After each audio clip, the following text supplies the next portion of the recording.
Yo mga tol, brad and sis. Tol, laki nga po pala. Follow up video lang to about dun sa pinost kong looking for Kumbotol character.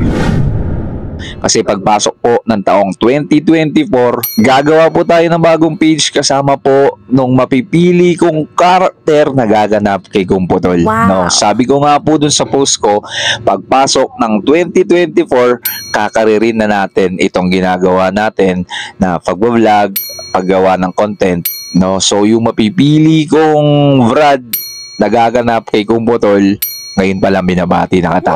Kung ikaw nangangarap ka na makilala ka dito sa social media, gusto mo mag-umpisa ang pag-vlog, paggawa ng content dito sa Facebook at sa iba pang social media platform, siguro tol, eto na yung simula. No, eto na yung magbubukas ng pinto para sa iyo, no? So kung sa tingin mo pasok ka do sa qualifications na hinahanap ko, ano nga ba yung mga qualifications na hinahanap ko? Ito yung unang-una. Hindi mahihain sa harap ng camera.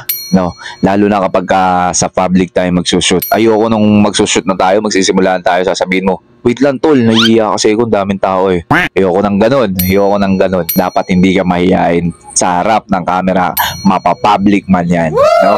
Number 2, hindi demanding. Ayoko nung sasabihin sa akin, tol, bakit ganito lang yung yung dialogue ko? Tol, bakit kailangan ko pang pumunta doon? Bakit ganyan? Bakit ganun? Ayoko nung ganun. Ayoko nung mas matapang pa sa akin. Ayoko nung mas marami pang alam kaysa sa akin. Gusto ko pantay lang tayo. Na kung meron ka question, sabihin mo sa akin, tol, baka pwede, ganito yung sasabihin ko. Wala namang problema doon. Pero ayoko nung parang pinapangunahan ako. Para kasing ang pangit na nag-uumpisa pa lang tayo, hindi na tayo magkasundo. Kaya ayoko ng demanding, ayoko ng ganon. Tol, kung sa tingin mo, ganon yung ugali mo, huwag ka na mag-apply. Number 3, may oras kapag magsushoot ng video. Kunwari nag-schedule ako ng Lunes, oy tol, may schedule tayo sa Lunes, magsushoot tayo alas 3. Kailangan, bago mag alas 3, nandun ka na, be professional. No? Kahit na nag-uumpisa pa lang tayo, be professional. Ayoko nung mga late, ayoko nung ganun, dahilan. Pag sa tingin mo na hindi mo kayang gampanan yung ganun, huwag ka nang mag-apply, huwag mo na ipasok yung sarili mo sa isang sitwasyon na hindi mo namang talaga kayang gampanan. No?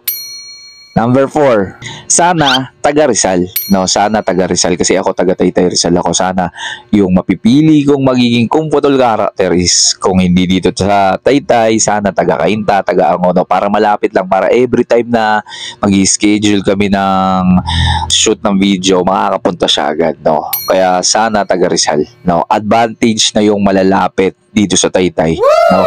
Yun yung mga lamang, sabihin na natin, lamang na pwedeng maging Kumbotol character, no. Number 5, walang arte sa katawan, no. Walang ka-arte-arte sa katawan. Kasi ako, nakikita nyo yung mga video ko dun sa page namin nung asawa ko, yung Team Bulabog.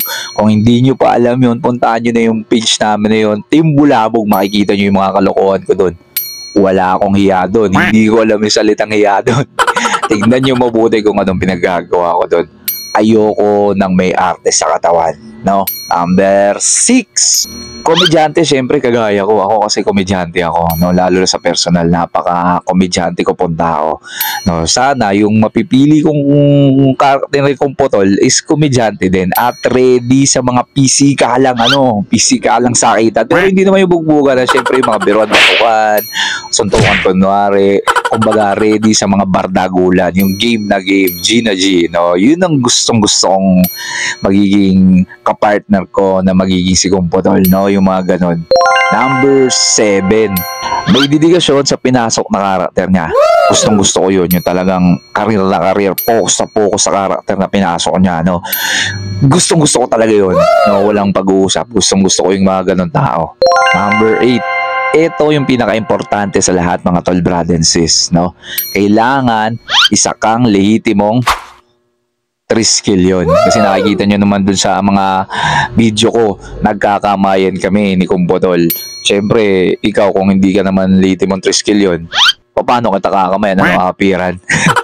So, kung sa tingin mo, tol, ikaw ang nararapat bilang maging karakter ni Kumbotol, magpasa ka na sa akin na sample video, i-PM mo dito sa mismong page ko at panonoorin ko yan at pipili ako ng 3 pwede or meron chance ang maging si Kumpo Tol character. Ilalabas natin yon dito sa page ko, ipopost natin yung sample video mo na yun. Ang gagawin mo lang, magpakilala ka kung saan chapter ka, tapos sabihin mo bakit ikaw ang dapat na maging si Kumpo Tol. Sabihin mo yun, Tol, ha. Ilalabas ko yung video yung isisend mo sa akin at ipopost ko dito sa page ko. So yun lang mga tol, brad and sis. Maraming salamat. Hintayin ko yung video mo, tol. No, muli maraming salamat po sa solid na suporta. Tol Laki nga po pala.